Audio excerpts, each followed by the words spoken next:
waaya bismillahi raxmaan raxiim waa jugjug meeshaada joog sheekada dagaalka maraykanka iiraan israa'iil iyo guud ahaanba bariga dhexe hadal ka soo yeeray maanta mujtaba qaamaney hadalkiisii ama ereyada uu ku hadlay maxaa ka mid ahaa ninka Donald Trump baa xalay hadal uu sheegay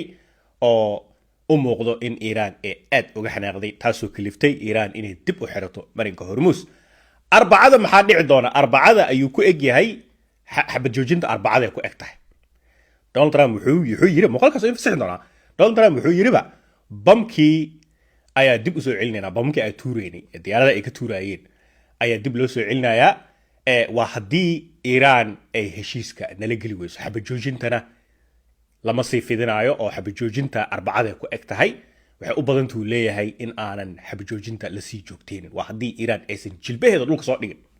taas oo Iran ay ka xanaaqday saaka marinka hormuus waa qam warka da idin siiyo mudanayaal iyo marwooyin dagaalkii dib inuu u qarxo waxa ka dhiman waxa sugnaaba waa arbacada oo kaliya idin fasaxo marka hore hadalka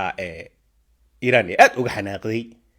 ee ka soo yeeray xalay ninka liira Donald Trump asoo diyaartiisii koraayo gabadha weydiinayso waxay weydiinaysaa marinka hormuus iyo wada xaajoodka gaar ahaan waliba xabad joojinta hadii Iran ay waxa aad doonto ay ogolaan weyso arbacada maxaa samaynaysaa iyo Donald Trump oo leh bamkii aan tuureyn ayaa dib u soo celinaynaa iyo fowdadii. If you don't have a deal by Wednesday when the ceasefire ends, will you extend the ceasefire or will you start attacks again? Maybe I won't extend it. Okay. But the blockade is going to remain. But maybe I won't extend it. So you have a blockade, and unfortunately we'll have to start dropping bombs again. Thank you very much, everybody. ويا مركا طبعا إيران معهن فنزويلا وعلى وين أدين فانسيو مرينكو هرموز إيران تلفتر كذا سامنتا مرينك حرم إن اللي حلو مرينكو هرموز سامنتا الدنيا أو كذا لنا إيران تلفتر كذا ما أوجين حد أوجات أو إيران ما أنت بقى فرحة بدن تحبه محيل ده صوبته كل شيء إير فرنسا ويجا مغش ديار أوجين فرنسيسكا ديار أوجين بريتش كإلو يغان بريتش إيرلاينز ديار ده يوروبا afar maalin kaliya uga dhiman in ilbaabada la soo dhufto ee la boorada waaweyn ee London iyo Paris iyo Asia Japan iyo Korea iyo Africa oo dhan diyaaradihii inay wada fadhiistaan ay shaqeyn waayaan afar maalin kaliya uga dhiman marinka Hormuz oo la xiray awgeed Iran hadda leeba ogaatayba furaha dunida lagu furo iyo lagu xiro inay gacanta ku dhigtay maxaa yeelay hadda koor saan oo kale ma dhicin marka Iran dalafteeda ma aysan ogeyn saamaynta ay yeelanayso marka hadda ka hor hadaa maqashay 20% kaliya shidaalka ka soo baxo dunida ayaa marmariga Hormuz hadaa maqashay waa been ana had ku sheegay 60% shidaalka dunida loo kala qaybiyo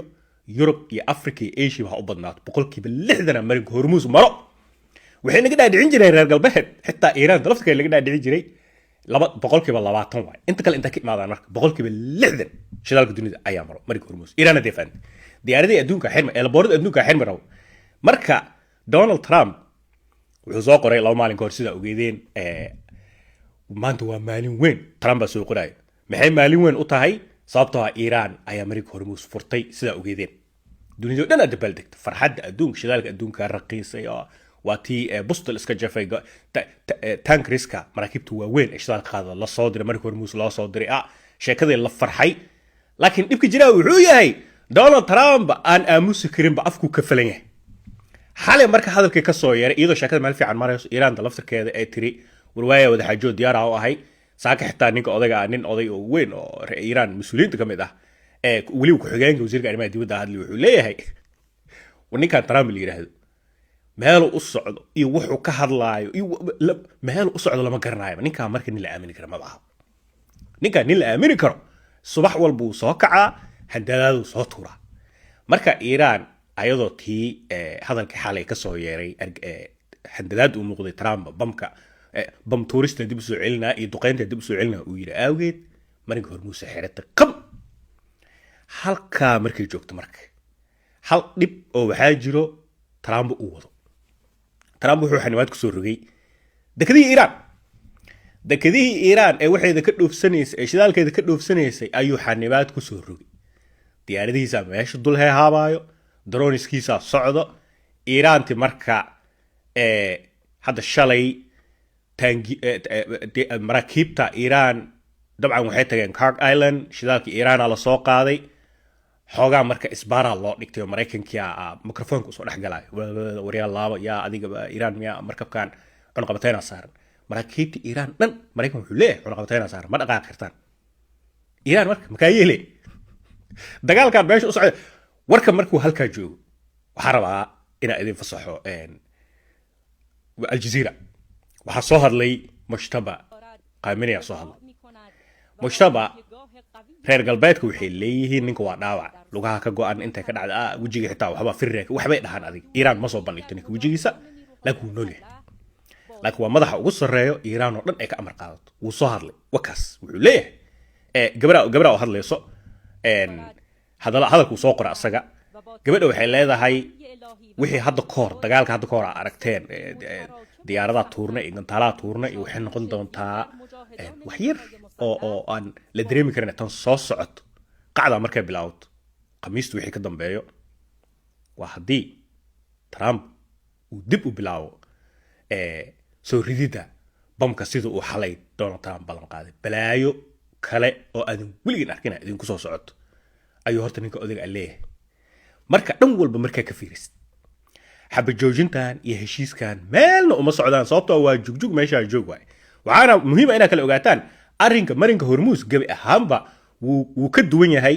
arrinka heshiiska hadda socda heshiiska hubka nuclearka si san yeel iyo muxuu ahaa iyo lacagta loo soo fasaxo Iiraan iyo doodaas waa dood gooni ah xagga ka socto waay doodan kale ee marinka Hormuzna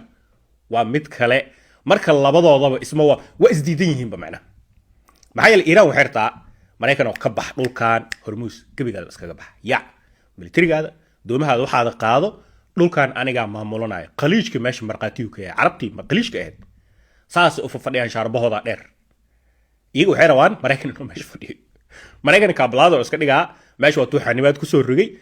labadoodana Mareykan iyo Iiraan labada maalin soo dhaafay dhulku furin yahay waa dheheen haddana labadaba waxay leeyihiin wuu xiran yahay Mareykanka Hormuz wuu xiran yahay malahan laakiin dekadii Iiraan xiran ayuu leeyahay Iiraan waxay leedahay dekedeega ma xiran Hormuz oo dhan xiran saaka doomo dhishiikayaal ay ku xiran yihiin ee Iiraan soo qaaday maraakiib Hindi iyo Sri Lanka iyo kuwaan gaajada shidaalka rabo oo orda meesha maraayo hal iska xabiday kala orod Mareykan korow ka fiirsanaa sheekada marka waa qataato aadi u bahasha u dhib badan tahay meel loo raaca malahan khamiista marka aniga dhan walba ka fiiriyo waxa u muuqataa wax heshiis la dhaho meeshan kama soo socdo waa la isku hub aruursanaya